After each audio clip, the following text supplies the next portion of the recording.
Yeah, so her Mars is not afflicted by anything except the square to the moon, so demands a family, mom home. That's there. So she might have been, so I just want to go back to this again. And her moon's at 4, so while it's retrograding, it's moving back away from that moon. It's moving away from that moon, away from that moon. It goes retrograde into Gemini. It's 5 degrees away. It's still in the aspect, but it's still moving away from it, and get a sense of freedom from it at 15, at 14, 15.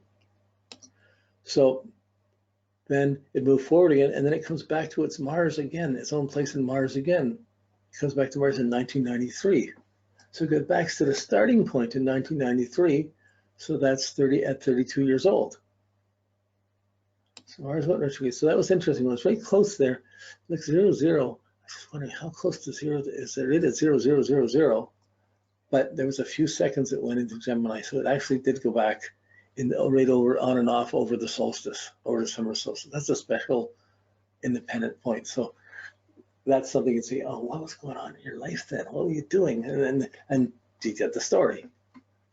And then it conjuncted the Mars, it came back. So it's almost like her Mars went back into other lifetimes and other factors and other things that wasn't her. She wasn't really here until she get that moment of freedom. She had to go back to get that sense of freedom. And then she came back to have to deal with family and life again. So by 93, where are we? In 93, it conjuncts the Mars again. It's back to where it started. So she's starting her life again at 93. At 32, it's going forward this time. So between birth and 32, a whole lot had to go in. It was like tied up to another lifetime, to before the energies in this lifetime. So then by 32, she starts moving forward. It's still in her 6th house of being service, skill, what I'm gonna do, but she's gonna start doing things, probably for her family, for her kids, for her, whatever, building that up. And see, in 04, where are we here? In 04, it squared the moon. So by 04, it squared the moon. So this is going to be some struggle with family and home. It could have been with mother, but it probably was between having the kid and the husband, who's doing what and all those things. There's probably some struggles that were going on coming in around that. So this is when you're talking to someone, you as the astrologer come in, you see these cycles, and you have to realize they're real. They're happening. They're going to happen. But how to talk on that frequency, how to get to the level of someone, takes some sensitivity, takes some time. So as you talk to someone, you find out, oh, this happened here. Oh, this happened there. Oh, when did you get married? Oh, when did you have kids? It begins to fill the story in. And you begin to see, oh, this is what you're doing. This is what you're trying to do. So how come every time I try to do something, this always happens? Or someone gets in the way. Every time I want to do something, the husband's not there, or the daughter is making a scream. I can never do what I want, or what am I doing? But this is a lady who learned a lot of healing traditions, learned a lot, and a lot of meditation techniques, a lot of techniques. There was always a kind of grumbling or discontent around the family, some struggle too. I mean, when is family easy to begin with? So there were demands and struggles made on her. More around the home. I think I met them after this, but still, after this, all around this, but this might have been. They were fixing and building up their house for a long time, and kept having to do it. Finally, got on that gorgeous place.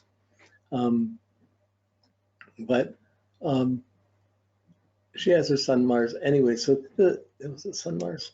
Back up here, Moon Mars. So this is not a patient person to begin with. This is an edgy. Got to do this. Got to do this. Push the next. Push this to the next thing. So that's.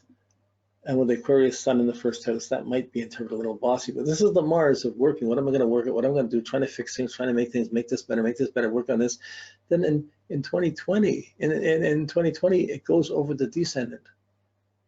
And that puts a whole nother focus on relationships in a different way. So I know in this time period, her daughter's grown up, is gone to university. I believe graduated. She's very successful, and it's all working really well. So it's almost her family stuff is almost finished with as it's coming to the descendant. Now, The challenge becomes, what am I doing around relationships? Who am I being? Who am I going to be around? Where am I going? This Mars goes up above the seventh, into the seventh house in Cancer. So always going to be doing. There's always going to be doing things with the family, with the kid. Probably those domestic issues will always be there, but it's going above the horizon for the first time. It's always been what she had to do up till now. Now it's doing, and it's going to have more effect out above the horizon as going above the horizon.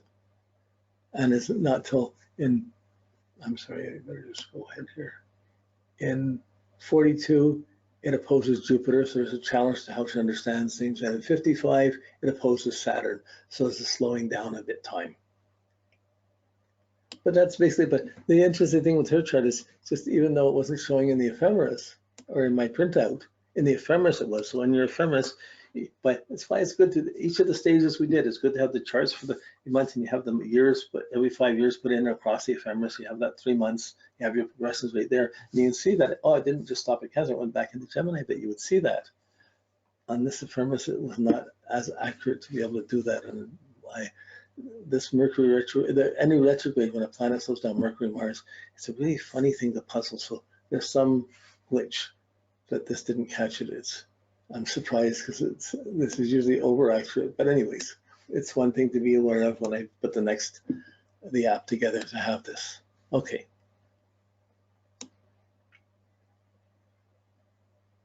It's one planet, there's lots of progressions going on, but it's just around what one's doing, around the attitude of what's one doing. This is Mars. Okay, here we are, number 10.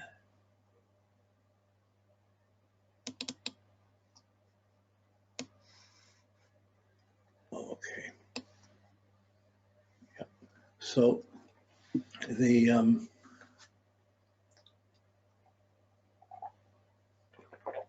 okay, here we have Sun Mercury conjunct another Sun in the first house, only in Libra this time. Conjunct Venus, opposed to the Moon, but the Mercury Mars is challenged by Jupiter Saturn. This is a caution, but it's Mars Neptune. It's conjunct.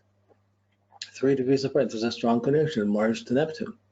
So that's the dreamy, but it makes Neptune sometimes fanatical, but sometimes the Neptune to Mars makes it a weaker, a little less invasive, it's in Scorpio, but it may not make it as aggressive.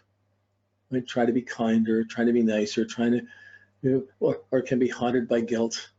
But it's a conjunction, not necessarily, it's not considered, it would be considered still an affliction or a complicated aspect because of one of the outer planets to the person, but the conjunction can make for a visionary or idealistic action. So the problem is there's gullible activities. There's a need to go for a dream, but the mind is so cautious that, whoa, that was stupid, I better not go for that. So he has the need to be acting dreamily or romantically or adventurously, but the mind is very cautious. Oh, wait a second, so he has these two sides.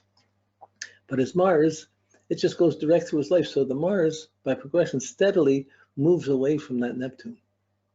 And it's at 13 degrees, so by the time it gets to 17 degrees, which would have been around 1966. So by the time he's 5, 6 years, by the time he starts getting to school, he starts being out of the influence. His actions he starts having some activity that's not tied up to the confusions or expectations. Maybe he was smothered during the early part of his life or something, but Mars gets away from that by the time he starts school. So I didn't have that marked. I just saw the aspect. I said, when does it move out of it? Out of the 7 degrees. And, oh, look at that, when he starts school. So the energy of being at home and growing up with a family there was a Neptune factor involved with it. By the time he got to school, he started running across different energies. And then the Mars went ahead, and it wasn't until 1984 that the Mars squared Uranus. And that's going to be a big shock. Over here, 1984, Mars squares Uranus. Okay, so by 84, he's 23. So 23, his Mars in Scorpio, I want to do this, I'm determined to do this, I'm doing to this. Well, you know that determination, what he's going to do, it got shaken up and changed. His whole attitude around what he's doing and how he's doing things got shaken up and disrupted, probably from outer disruptions in the world or in this world around him, but still, it changed everything. And that would have been a bit of a shock, a bit of a change for how he was doing things. This is an inner thing. It changed his inner confidence around these things. And then within a year, it moved into Sagittarius. And there could have been anger, could have things, Scorpio things around it, judgments around it, ruled by Mars, what I'm doing. And then it got disrupted, so he couldn't do what he wanted to do or work at what he wanted to do it or whatever. It's still young, but it's 22, 23. So it might have been a disruption in jobs or whatever. But then it moved into Sag, and the Mars wanted to ruled by Jupiter, and they wanted to be able to, maybe I'll travel, maybe I'll go somewhere and reach out. So as a young man, his Mars took him out and went into Sag and into the third house of traveling. Now, I'm not sure when he came to Canada. He's been in Canada as long as I know him, but he certainly came here and has been going on with it, but that would have been the shakeup that caused that disruption. And then it's not till 1987 that it squared the Pluto. 87, it squared the Pluto. So there's confrontations around what he's doing, what he's not doing, what work am I doing, what am I going to do, what am I going to do, what's happening. There were struggles, there were still battles going on around what should I do, what shouldn't I do, and fears. And somewhere after this was when I met him, and he went through all my classes early. I went through my classes. No, I think he went through my classes in the 90s, in the early 90s. Yeah, in this period, Mars in the third house, and smart man. And like, I mean, look at his chart. He's got Sun, Mercury, first house, Libra, Venus there. He's got his Uranus up in the 11th house of friends, having friends. So he really did meet friends through astrology and stuff. Like, he has the capacity to be a really good astrologer, and then it would provide an exciting element to his life other than the one he came out of. So the Mars is moving through this Jupiter, and it's moving through the Sagittarius phase, and in his chart, he has Jupiter, Saturn squaring his Sun, Mercury. So he always has struggling with what's the right time to, I want to do this, do it the right time, is it not the right time? Let's expand, oh, wait a minute. He has a Jupiter, Saturn, but that usually makes for good business sense. But because it's squaring the Sun, Mercury, he's just generally struggling around this, and being the Libra, it can be indecisively struggling around this. But it's when you get to Saturn listening and understanding, when the understanding of Saturn comes in, it hits the Jupiter, Mercury and Jupiter, and you have a natural leader with his ideas. This guy's got a book in him, or something to a movie, or something to do with this. But the Mars, we're looking at the Mars, what he's doing, and 87 was the last big, first the shock, then the confrontation in 87. Then it's been moving steadily forward. I'm going here, I'm doing here. I think he's done a lot of traveling because I think he goes back and forth home a fair amount. But this was this point, then it wasn't till, when does it go into Capricorn?